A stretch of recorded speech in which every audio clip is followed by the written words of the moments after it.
En los últimos días, aquí en Estados Unidos, la política ha estado que arde.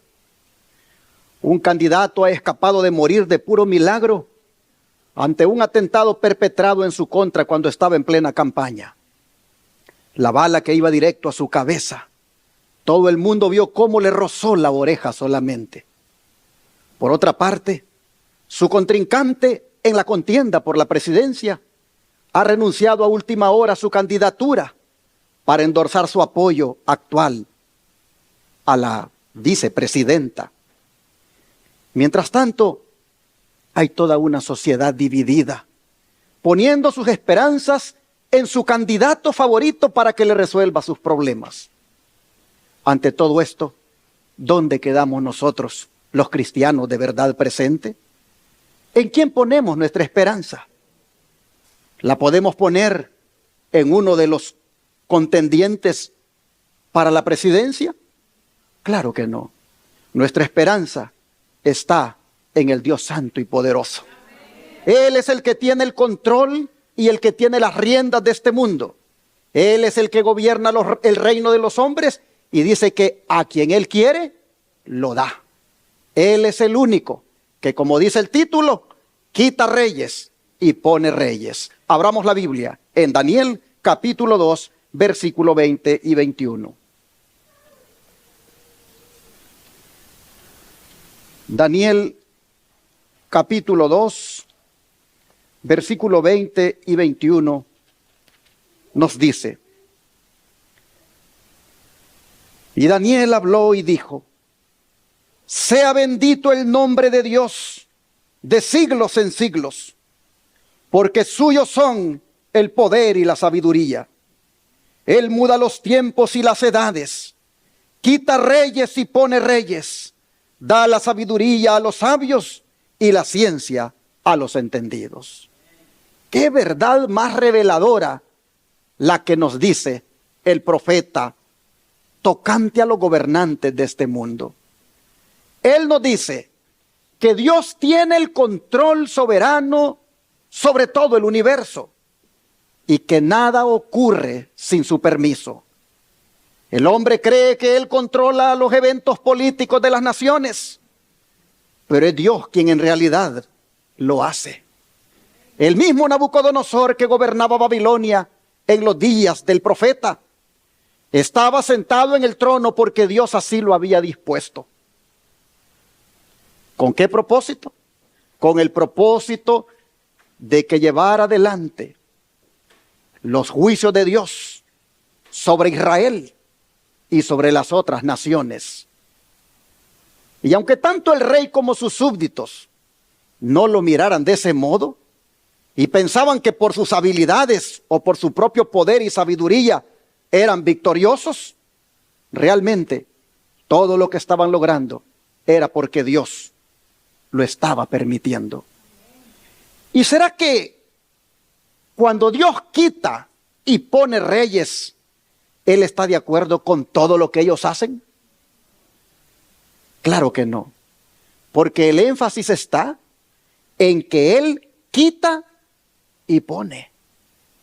Es decir, cuando los gobernantes no actúan con justicia, rectitud y misericordia, Dios los quita de una forma u otra, porque nadie escapa al juicio divino.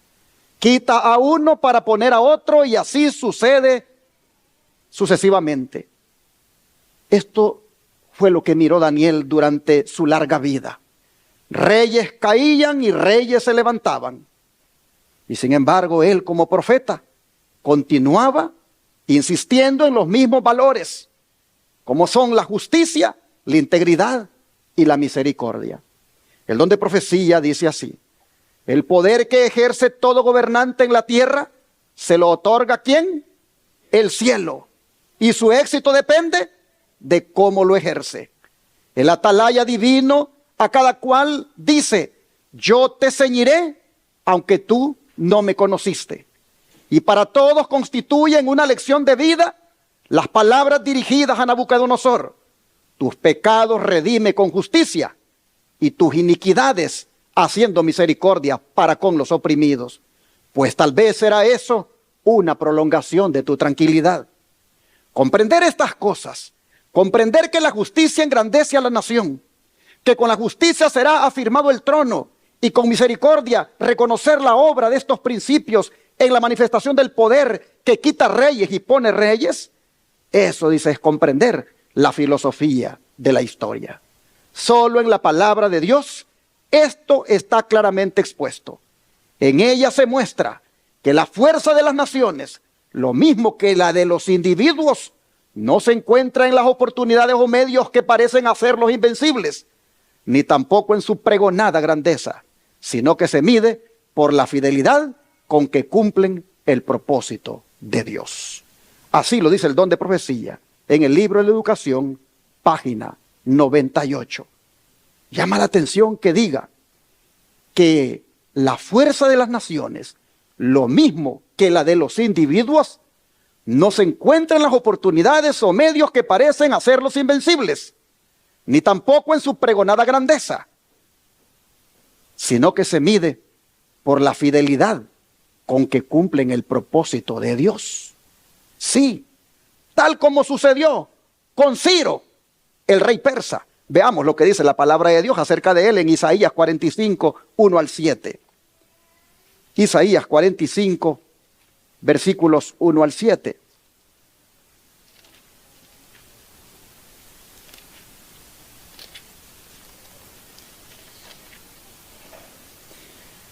Así dice Jehová a su ungido, a Ciro, al cual tomé yo por su mano derecha, para sujetar naciones delante de él y desatar lomos de reyes, para abrir delante de él puertas, y las puertas no se cerrarán.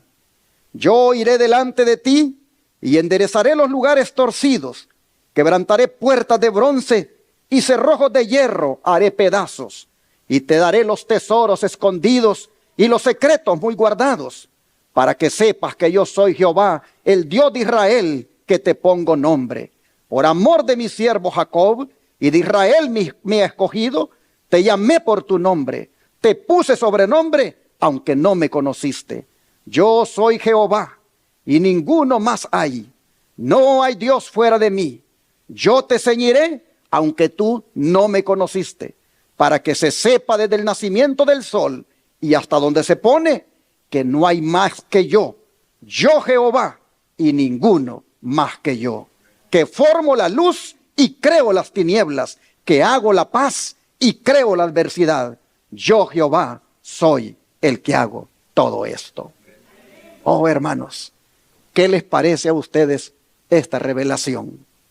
Ciro vivía en un país en que poquísimas personas reconocían a Jehová, pero Dios ordenó el curso de los acontecimientos para que Ciro tuviera la oportunidad de reconocerlo como el supremo rey, como aquel que le había asignado su misión. Una misión que, como dice el verso 4, era para favorecer al pueblo de Dios.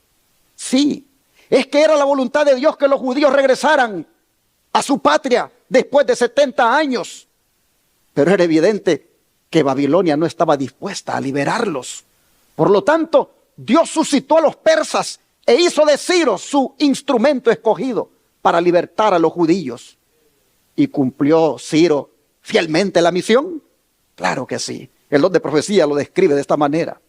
La llegada del ejército de Ciro ante los muros de Babilonia fue para los judíos un indicio de que se acercaba su liberación del cautiverio. Más de un siglo antes del nacimiento de Ciro, la inspiración lo había mencionado por nombre y dejado registrado lo que iba a hacer al tomar la ciudad de Babilonia de imprevisto y al preparar el terreno para libertar a los hijos del cautiverio.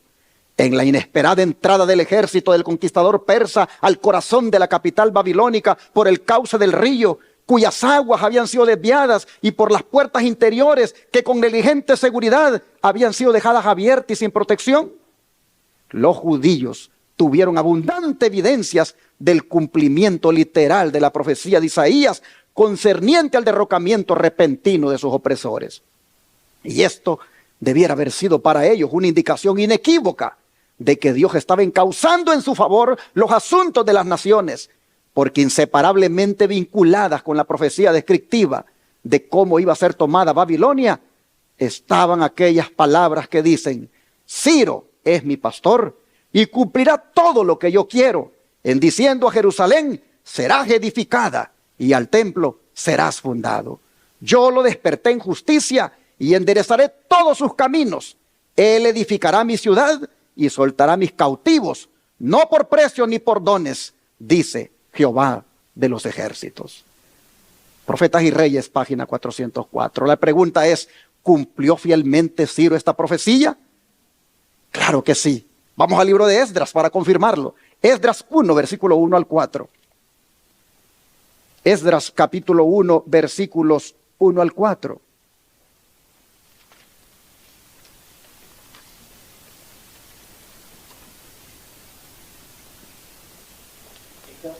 Esdras 1, 1 al 4.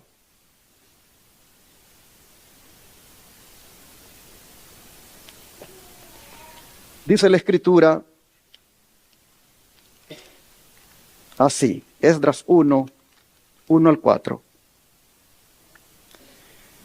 En el primer año de Ciro, rey de Persia, para que se cumpliese la palabra de Jehová por boca de Jeremías, despertó Jehová el espíritu de Ciro, rey de Persia, el cual hizo pregonar de palabra y también por escrito todo su reino, diciendo, por todo su reino, diciendo: así ha dicho Ciro, rey de Persia: Jehová, el Dios de los cielos, me ha dado todos los reinos de la tierra, y me ha mandado que le edifique casa en Jerusalén, que esté en Judá. Quien haya entre vosotros de su pueblo, sea Dios con él, y suba a Jerusalén, que esté en Judá, y edifique la casa de Jehová, Dios de Israel. Él es el Dios, la cual está en Jerusalén.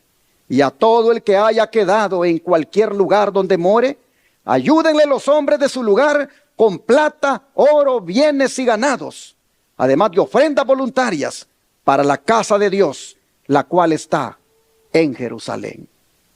Aquí nosotros vemos que dice la Escritura que Jehová movió el espíritu de Ciro, rey de Persia. En Isaías nosotros leímos de Ciro que no conocía a Dios ni cómo servirle. Pero nosotros miramos que Dios sí conocía a Ciro y también cómo servirse de él. Esto confirma, hermanos, que Dios mueve los ánimos de los hombres, y todo lo bueno que se lleve a cabo en cualquier lugar y tiempo, es Dios quien mueve el espíritu para hacerlo. Pues Él pone los pensamientos en la mente y también da el entendimiento, de forma que pueden emitir los hombres juicios rectos y pueden también inclinar su voluntad hacia donde Dios le place. Pero qué maravilloso lo que Ciro dice. Jehová, el Dios de los cielos, dice, me ha dado todos los reinos de la tierra. En otras palabras, él reconoce que había sido designado por el cielo y que por eso tenía una misión divina que cumplir. El don de profecía sigue diciendo: cuando el rey vio las palabras que habían predicho más de 100 años antes que él naciera, la manera en que Babilonia sería tomada, cuando leyó el mensaje que le dirigía el gobernante del universo: yo te ceñiré aunque tú no me conociste, para que se sepa desde el nacimiento del sol y desde donde se pone que no hay más que yo. Cuando tuvo delante de los ojos la declaración del Dios eterno: por amor de mi siervo Jacob y de Israel, mi escogido, te llamé por tu nombre, púsete sobrenombre, aunque no me conociste. Cuando leyó en el registro inspirado: yo lo desperté en justicia y enderezaré todos sus caminos. Él edificará mi ciudad y soltará mis cautivos, no por precio ni por dones. Cuando él oyó todas esas cosas que Dios había dicho de él, su corazón, dice, quedó profundamente conmovido y resolvió cumplir la misión que Dios le había asignado. Dejaría ir libres a los cautivos judíos y les ayudaría a restaurar el templo de Jehová. Y así, hermanos, se eligió a Ciro para que Israel pudiera ser librado. Ciro tendría un reino, pero solo para que el pueblo de Dios tuviera su libertad. Así es el Señor. Él levanta uno y derriba otro. Detrás de todo el drama de los acontecimientos humanos, hay un Dios que está planeando todo para que su iglesia, si bien es cierto, va a pasar por aflicciones y persecuciones, va a ser castigada y atribulada, finalmente eso la preparará para heredar el reino de los cielos. Oh, hermanos y hermanas, ¿y por qué digo que a través de la aflicción y la persecución? Porque eso es lo que nos espera como iglesia remanente. Independientemente de quién esté en el poder, llámese demócrata o republicano, al final ambos se van a unir al papado para perseguir al pueblo de Dios. Y esto lo digo por la siguiente declaración. Los dignatarios de la iglesia y del Estado se unirán para hacer que todos honren el domingo. Y para ello apelarán al cohecho, a la persuasión o a la fuerza. La falta de autoridad divina se suplirá con ordenanzas abrumadoras. La corrupción política está destruyendo el amor a la justicia y el respeto a la verdad. Y hasta en los Estados Unidos de la libre América se verá a los representantes del pueblo y a los legisladores tratar de asegurarse el favor público, doblegándose a las exigencias populares por una ley que imponga la observancia del domingo. La libertad de conciencia que tantos sacrificios ha costado no será ya respetada. En el conflicto que está por estallar, veremos realizarse las palabras del profeta: airóse el dragón contra la mujer y se fue para hacer guerra contra el residuo de su simiente, los que guardan los mandamientos de Dios y tienen el testimonio de Jesús. Así lo dice Conflicto Inminente, página 75. Pero si ustedes se fijaron, el espíritu de profecía nos acaba de decir que hay corrupción en la política y que los representantes del pueblo y los legisladores se van a doblegar a las exigencias populares por una ley que imponga la observancia del domingo. No dice de qué partido serán. Así que, como podrán ser de uno o podrán ser del otro, al fin ambos promueven leyes que terminarán en eso, en una ley dominical. Unos promueven la Agenda 2030 y el cambio climático, donde está contemplado restaurar el clima, guardando el domingo como el papado lo requiere, entre otras cosas. Mientras que otros promueven la eliminación del muro de la separación entre la iglesia y el Estado, tal como lo plantea el nacionalismo cristiano en el famoso Proyecto 2025 que tienen listo para que se ejecute el próximo año. Ellos le tienen bien delineado a Donald Trump para que en caso de que gane, al nomás tomar posesión, tome medidas que vayan encaminadas a separar inclusive ese muro de separación entre la iglesia y el Estado, valga la redundancia. La fundación Heritage Foundation, compuesta por cristianos nacionalistas conservadores, ha escrito un documento para Donald Trump y para los congresistas republicanos, donde les alienta a que establezcan leyes encaminadas a favorecer el descanso dominical. Y si ellos quisieran lo hacen, porque en este momento hay cientos de congresistas y senadores católicos y evangélicos de los dos partidos que bien lo pudieran hacer si Dios se los permite. Hermanos y hermanas, los evangélicos nacionalistas de Estados Unidos dijeron en el período pasado que Trump era el rey Ciro para ellos. ¿Por qué? Porque él era el que le devolvería el poder a la iglesia, pues así se los dijo: quiero devolver el poder a la iglesia. Y lo sigue diciendo. Él dice que le asustan los números de ver cómo se refleja la poca gente que está yendo a las iglesias los domingos. Pero es el propósito de él, al tomar posesión, hacer que nuevamente esta nación vuelva a la gente a los cultos los domingos. Y eso es aplaudido por cientos y cientos de evangélicos. ¿Cómo es que él le devolvería el poder a la iglesia? Solamente si la iglesia se une con el Estado. La pregunta es, ¿sucederá eso con él al mando? Solo Dios lo sabe. Pero lo que sí sabemos es que el don de profecía dice que eso va a suceder cuando el protestantismo se una con el poder secular. Se los pongo acá. Establezcase en los Estados Unidos el principio de que la iglesia puede emplear o dirigir el poder del Estado, que las leyes civiles pueden hacer obligatorias las observancias religiosas.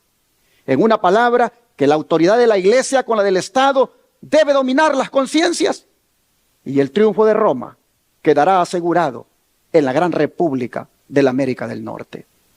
Cuando las iglesias principales de los Estados Unidos, uniéndose en puntos comunes de doctrina, influyan sobre el Estado para que imponga los decretos y las instituciones de ellas, entonces la América protestante habrá formado una imagen de la jerarquía romana y la inflicción de penas civiles contra los disidentes vendrá de por sí sola. De manera que declaraciones, quiero devolver el poder a la iglesia, son declaraciones que tienen un enfoque, que tienen un objetivo, y es que la iglesia se sirva del Estado. Pero entonces dice, se habrá formado una imagen de la bestia y vendrá prácticamente a ser el papado quien con esa imagen impondrá todos sus planes, incluyendo la ley dominical. Sigue diciendo el don de profecía, lo que leí estaba en el Conflicto de los Siglos, página 439. Pero ahora dice, cuando las iglesias protestantes se unan con el poder secular para sostener una falsa religión a la cual se opusieron sus antepasados, soportando la más terrible persecución, entonces el día de descanso papal será hecho obligatorio por la autoridad combinada de la iglesia y el Estado. Habrá una apostasía nacional que determinará tan solo la ruina nacional. Así que cuando el candidato dice, quiero devolver el poder a la iglesia, aquí el don de profecía dice, si eso se va a dar cuando las iglesias protestantes se unan con el poder secular, es decir, el Estado. Pero cuando eso suceda, dice, se va a imponer el descanso papal como obligatorio, porque estará unida la iglesia con el Estado y lo harán de esa manera obligatorio. Pero entonces también el Dios que quita reyes y pone reyes va a intervenir, pues dice que le vendrá a esta nación la ruina nacional. Así lo dice el libro Evangelismo 174. En el año 1899 fue escrito esto. Dice también que cuando el Estado haga uso de su poder para poner en vigor los decretos y sostener las instituciones de la iglesia, entonces la protestante Norteamérica habrá formado una imagen del papado y habrá una apostasía nacional que solo concluirá en la ruina nacional. He reiterado entonces lo que la mensajera del Señor dice en el libro anterior. Hermanos y hermanas, se formará una imagen del papado y habrá una apostasía nacional. En otras palabras, vamos a volver a vivir aquellos días cuando Babilonia estableció una ley religiosa en contra del pueblo de Dios para que adorara falsamente. En esa ocasión, el Estado estaba unido con la religión y le fue fácil promulgar dicha ley acompañada de un decreto de muerte para el que no la obedeciera. Y cuando digo que volveremos a vivir esos días, es porque Dios se lo reveló a Daniel, que en los últimos días la religión y el Estado se volverían a unir. Volvamos a Daniel 2 para mirarlo, capítulo 2, versículo 41 al 43. Daniel 2, versículos 41 al 43.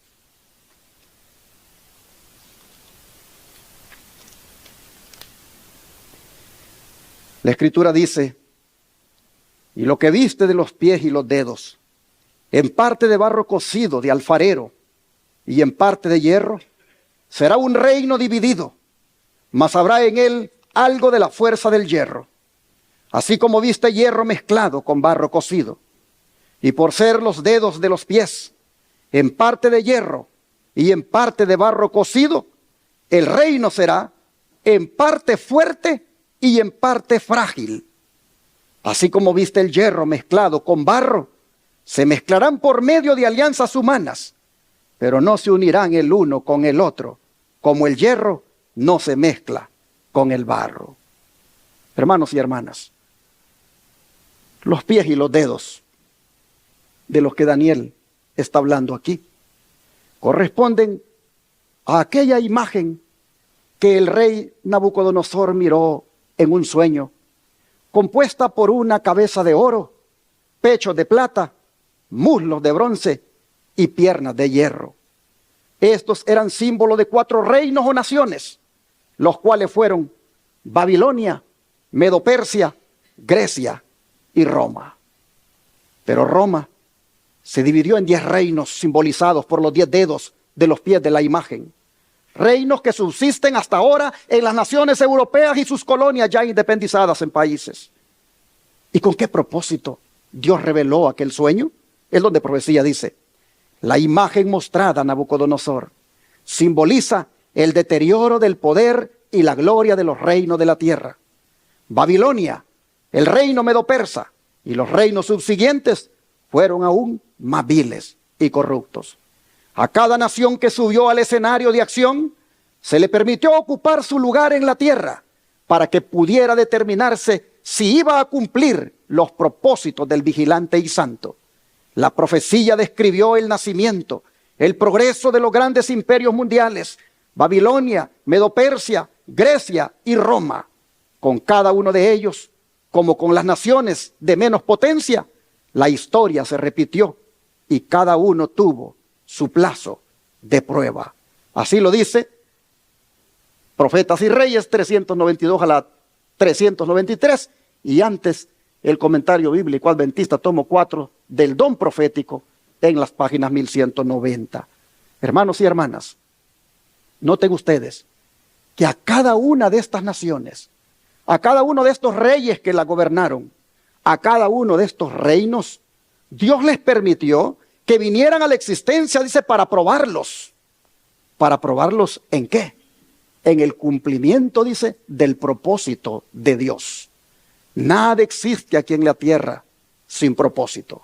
Usted y yo existimos con un propósito. Así que todo aquí, Dios lo ha permitido que exista para que cumpla con el propósito de Dios. Babilonia, Medo-Persia, Grecia y Roma no existen más como imperios porque no cumplieron con el propósito de Dios. La pregunta es, ¿y las naciones de hoy están cumpliendo con el propósito de Dios? Tampoco, porque se han unido con el papado para transgredir la ley de Dios. Aunque la iglesia no se está valiendo del Estado en este momento para imponer sus propios fines, pisoteando la libertad de conciencia, hemos leído que lo hará. Es reiterado en esta cita. Dice, hemos llegado a un tiempo cuando la sagrada obra de Dios está representada por los pies de la imagen, en los cuales el hierro estaba mezclado con el barro cenagoso. Dios tiene un pueblo escogido, cuyo discernimiento debe ser santificado y que no debe convertirse en profano, poniendo en el fundamento madera, heno y hojarasca. Cada alma leal a los mandamientos de Dios verá que el rasgo distintivo de nuestra fe es el día de reposo, el séptimo día. Si el gobierno honrara el sábado como Dios lo ha ordenado, tendría el poder de Dios y defendería la fe que una vez fue dada a los santos.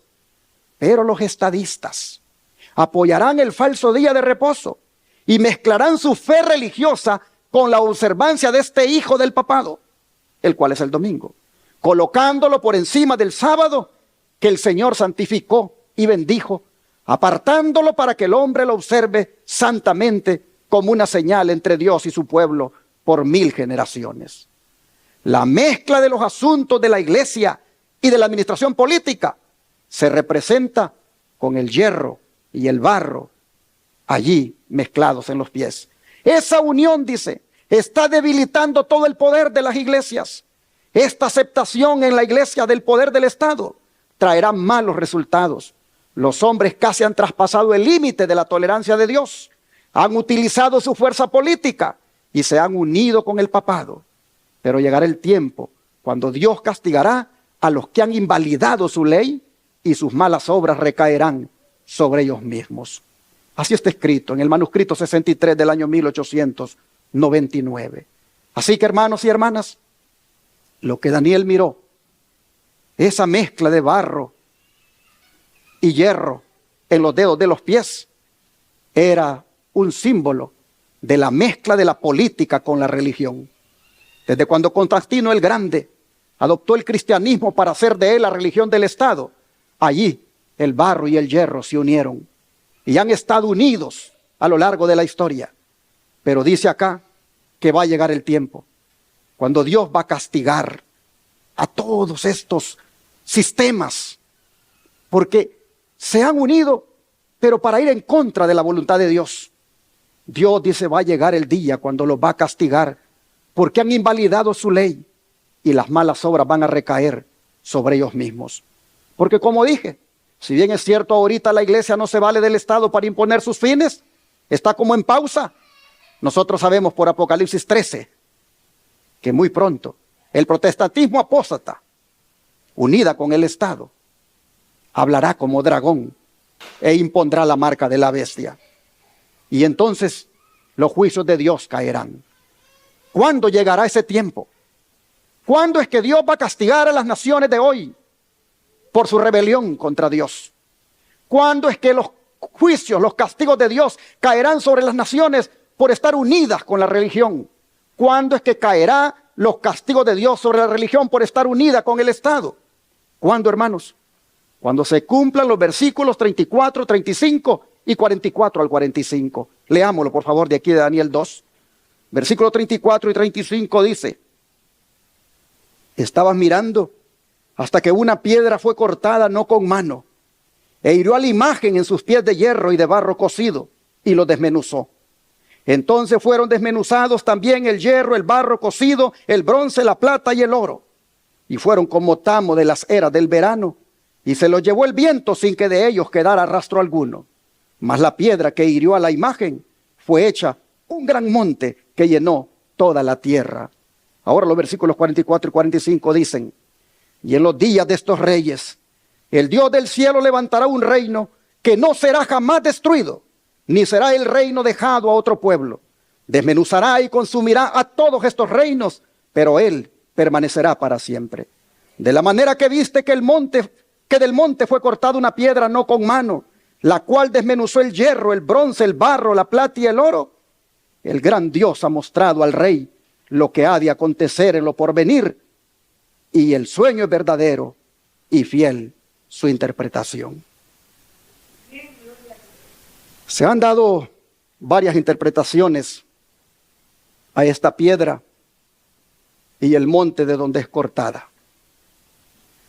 Pero si se respeta la regla de interpretación bíblica, que dice que un texto no debe ser sacado de contexto, es evidente que la piedra debe representar el reino de nuestro Señor Jesucristo, pues la visión está tratando de reinos y no de otra cosa. Decir que representa una cosa diferente es sacar el texto de su contexto. Es más, Cristo mismo se hizo pasar por la piedra cuando dijo en Mateo 21, 42 al 44 lo siguiente. Mateo 21, versículo 42 al 44. Dice así: Jesús les dijo: ¿nunca leísteis en las Escrituras? La piedra que desecharon los edificadores ha venido a ser cabeza del ángulo. El Señor ha hecho esto y es cosa maravillosa a vuestros ojos. Por tanto digo que el reino de Dios será quitado de vosotros y será dado a gente que produzca los frutos de él. Y el que cayere sobre esta piedra será quebrantado, y sobre quien ella cayere le desmenuzará. Oh, hermanos y hermanas, cuando Cristo venga en su reino de gloria. Va a impactar los reinos de este mundo simbolizados por los pies y los dedos de la imagen. Cristo, hermanos, va a desmenuzar todos los reinos, porque Cristo es la piedra que vendrá del santo monte de Dios. Oh, hermanos y hermanas, Jesús vendrá de lo alto. Por eso dice que es cortada no con mano la piedra, porque su reino no es de factura humana, sino divina. La piedra simboliza el reino de Cristo y su persona, mientras que los metales de la estatua representan los reinos humanos. Al final del milenio, el reino de Cristo se convertirá en una gran montaña que va a llenar toda la tierra renovada. Juan asocia la capital del reino con Cristo, con la piedra y el monte de Dios que está en el cielo, al decir en Apocalipsis 21, versículos 10 y 11, lo siguiente. Apocalipsis 21, versículo 10 y 11. Y me llevó en el espíritu a un monte grande y alto, y me mostró la gran ciudad santa de Jerusalén, que descendía del cielo de Dios, teniendo la gloria de Dios, y su fulgor era semejante al de una piedra preciosísima, como piedra de jaspe, diáfana como el cristal. ¿Con qué comparó Juan la santa ciudad, capital del reino de Cristo? Con una piedra preciosísima. ¿En dónde miró esa ciudad? En un monte grande y alto. Es decir, donde Dios reside. Allí donde está su trono. Vean Isaías 14 cómo lo dice. Isaías 14, versículo 13 y 14. Isaías 14, versículo 13 y 14.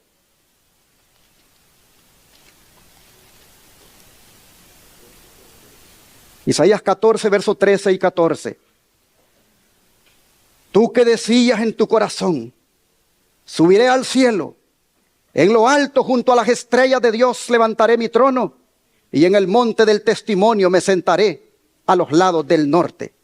Sobre las alturas de las nubes subiré y seré semejante al Altísimo. Estas eran las pretensiones de Lucifer. Poner su trono en el santo monte de Dios para establecerse él como el gobernante, como el rey. Oh, hermanos y hermanas, con todos estos textos queda comprobado que la piedra y el monte son sinónimos de nuestro Rey de Reyes y de su reino eterno. El don de profecía hace alusión a lo que he dicho de la siguiente manera. Nuestro reino no pertenece a este mundo.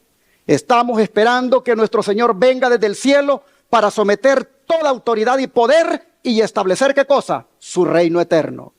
Las potencias terrenales se encuentran agitadas. No necesitamos y no podemos esperar unión entre las naciones del mundo. Nuestra posición en la imagen de Nabucodonosor está representada por los dedos de los pies en estado de división y de un material deleznable que no puede mantener su cohesión. La profecía nos muestra que el gran día de Dios está sobre nosotros, se aproxima rápidamente. Es decir, la piedra muy pronto hará su efecto, hará su impacto. Cristo Jesús vendrá. En el gran día final, esos testimonios para la iglesia tomó 322. En el gran día final dice, cuando se pronuncia sentencia sobre los que rechazan la gracia de Dios, Cristo, su roca de escándalo, les parecerá entonces ¿qué cosa? Una montaña vengadora. Deseo de toda la gente, página 551. Oh, hermanos y hermanas, el don de profecía respalda lo que hemos venido diciendo, que la piedra y el monte son sinónimos del Rey y del reino eterno de nuestro Señor Jesucristo. Es decir, cuando venga en gloria. Hermanos y hermanas, dice el don de profecía en esta otra cita, en hijos e hijas de Dios, que el pueblo de Dios no puede recibir el reino antes que se realice el advenimiento personal de Cristo. Oiga eso, no puede recibir el reino antes que se realice el advenimiento personal de Cristo. En su estado presente, el hombre es mortal, corruptible, pero el reino de Dios será incorruptible y sempiterno. Por lo tanto, en su estado presente, el hombre no puede entrar en el reino de Dios. Pero cuando venga Jesús, concederá la inmortalidad a su pueblo y luego lo llamará a poseer el reino del que hasta aquí solo han sido presuntos herederos. Así que, hermanos y hermanas, en su segunda venida seremos llamados a entrar al reino. Y será hasta en su tercera venida que se tomará posesión definitiva de él. Ah, mis hermanos, pero qué privilegio será para nosotros estar en la toma de posesión definitiva del reino de nuestro Señor. El don de profecía sigue diciendo al respecto: en presencia de los habitantes de la tierra, dice Conflicto de los Siglos 724, en presencia de los habitantes de la tierra y del cielo reunidos, se efectúa la coronación final del Hijo de Dios. Y entonces, revestido de suprema majestad y poder, el Rey de Reyes falla el juicio de aquellos que se rebelaron contra su gobierno y ejecuta justicia contra los que transgredieron su ley y oprimieron a su pueblo.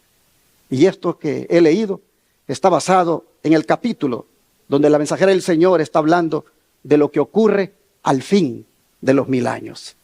Así que vamos a poseer el reino cuando Cristo venga. Nos lleva, pero solamente lo poseeremos cuando se tome posesión de él al final del milenio, cuando se corone en definitiva al Señor. Dice Patriarcas y Profetas 755, el reino de Cristo se establecerá en la época del juicio final, cuando se dará la recompensa de los justos y el castigo de los impíos. Cuando todos los que se oponen a la soberanía de Cristo hayan sido destruidos, los reinos de este mundo se convertirán en los reinos de nuestro Señor y de su Cristo. Así, hermanos, he compartido la interpretación adventista relacionado a la piedra de Daniel 2. Sé que hay otras interpretaciones, como que representa la primera venida de Cristo o que representa los 144,000, pero esas no son interpretación adventista. Y como en la Iglesia Advenimiento somos creyentes adventistas, lo que les he presentado es lo que creemos. ¿Por qué no creemos que la piedra es la primera venida de Cristo? ¿O son los 144,000? ¿Por qué? Porque en la primera venida los pies de hierro mezclados con barro no existían todavía. Y porque los 144,000 en Daniel 2 no son los que desmenuzan a todos los reinos. Eso lo hace Cristo Jesús en su segunda venida. Sostener esa interpretación es sacar, como dije, el texto de su contexto. Ah, pero los 144,000 ¿serán parte del reino? Claro que sí. Cuando sean llevados para tomar posesión de él junto con los muertos en Cristo que serán resucitados. Esa posesión, como dije, tomará lugar después del milenio. Solo déjenme decirles que en este momento se están seleccionando a los súbditos o ciudadanos del reino en ese juicio investigador que se está llevando a cabo en el cielo. Por eso el don de profecía dice, Daniel, hablando de la destrucción de los reinos terrenales, vio cuando la piedra fue cortada de la montaña y vi a los muertos grandes y pequeños estar de pie frente a Dios. Y los libros se abrieron y otro libro fue abierto, el cual es el libro de la vida. Y los muertos fueron juzgados por las cosas escritas en los libros según sus obras. Panfleto 150. Como vemos, la hermana White claramente relaciona la piedra de Daniel 2 con el proceso del juicio investigador en el cual se están seleccionando los súbditos del reino. Así que, hermanos, asegurémonos con nuestra manera de vivir para que seamos seleccionados. Los seleccionados serán, como ya dije, los 144,000 que estén vivos cuando Cristo venga y los muertos en Cristo que resuciten en la mañana de la resurrección.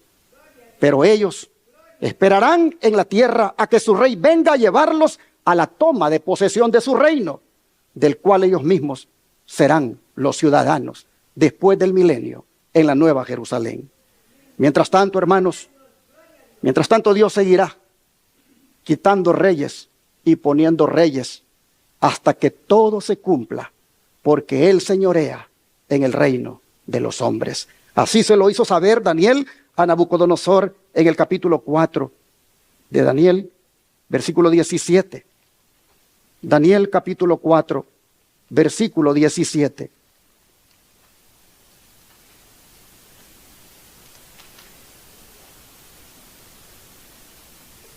La sentencia es por decreto de los vigilantes y por dicho de los santos la resolución, para que conozcan los vivientes que el Altísimo gobierna el reino de los hombres y que a quien Él quiere lo da y constituye sobre él al más bajo de los hombres. Hermanos y hermanas, el Señor Dios omnipotente reina. ¿Cuántos dicen amén? Todos los reyes y todas las naciones le pertenecen. Están bajo su dominio y gobierno. Cierro el mensaje con las palabras de Proverbios capítulo 21, versículo 1. Proverbios capítulo 21, versículo 1.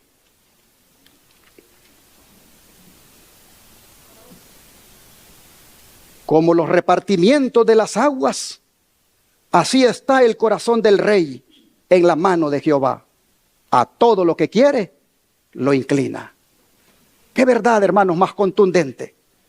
El corazón del rey puede ser guiado por Dios, lo mismo que un labrador puede dirigir el agua de riego por diferentes canales, debido a la gran influencia que le concede su posición a un rey o presidente. Estos pueden afectar a millones de personas, y para hacer que todas las cosas ayuden a bien, muchas veces es preciso que Dios dirija el corazón de estos gobernantes por caminos que de otro modo ellos no hubieran transitado. Pero esa intervención divina, hermanos, tampoco interfiere con la libertad humana de escoger si han de seguir el camino de Dios o no. Esto mismo pasa con todos nosotros. El corazón nuestro está en las manos de Dios, y Él tiene el poder de cambiarlo, pero nosotros decidimos si queremos que lo haga o no. Por eso Él solo se atreve a decirnos: dame, hijo mío, tu corazón y miren tus ojos por mis caminos. Ojalá, mis hermanos, que nosotros queramos darle nuestro corazón a Dios, para que así podamos servir a sus propósitos. Habiendo oído que Él nos dice: dame, hijo mío, tu corazón, yo pregunto en esta hora, ¿cuántos quieren entregarle el corazón a Cristo Jesús? Que Dios les bendiga y que así estén preparados cuando su Rey, Cristo Jesús, venga a buscarlos a cada uno de ustedes. Así que vamos a cantar el himno número 20. Ved a Cristo.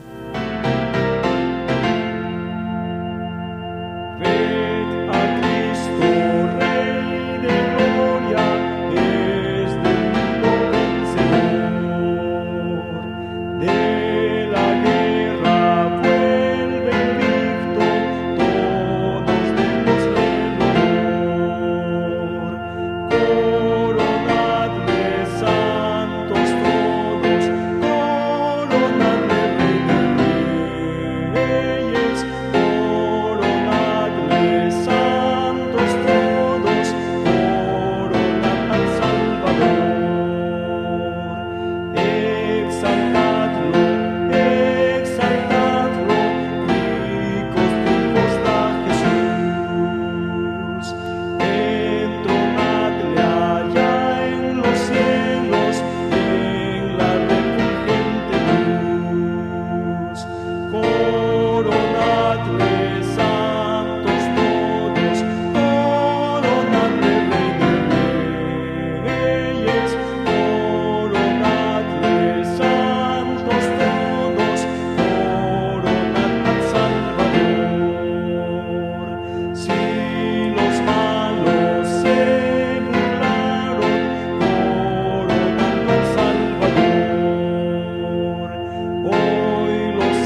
Muy pronto llega el día cuando hemos de estar ante nuestro Rey de Reyes y Señor de Señores.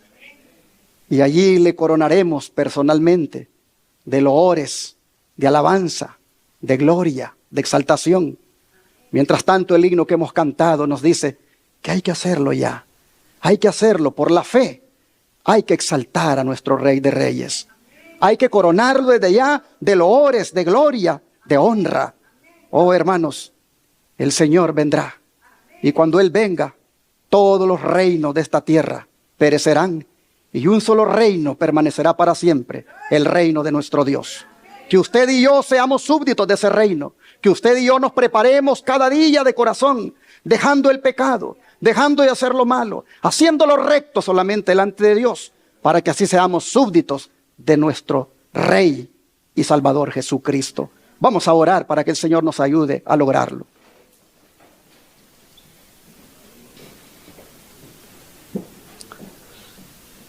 Padre nuestro que está en el cielo, le agradecemos, Señor, por darnos la plena seguridad de que usted reina para siempre y que usted tiene el dominio sobre todas las naciones, de que usted tiene las riendas en su mano y que usted tiene el control del universo. Señor, a veces podemos pensar y sentir como que estuviéramos a la deriva, como que los hombres malos de este mundo, llámese políticos o magnates, pueden hacer lo que quieran con nosotros, las minorías. Pero no, Señor, hoy hemos visto que con nosotros está Jehová de los ejércitos. Hoy hemos visto que con nosotros está usted y que finalmente estos hombres van a llegar hasta donde usted se los permita. Señor, solo le rogamos que nosotros no nos aliemos con el hombre, sino que nos aliemos solo con usted. Le rogamos que nos ayude para amarle, para servirle, para estar con usted siempre, para apartarnos del pecado. Y en aquel día glorioso, cuando usted venga con su reino y nos lleve para tomar posesión del mismo, después del milenio, que ese día, Señor, estemos más que listos para darle la bienvenida. Ayúdenos, Señor, a vivir para siempre en su reino. Se lo pedimos en el nombre de Jesús. Amén.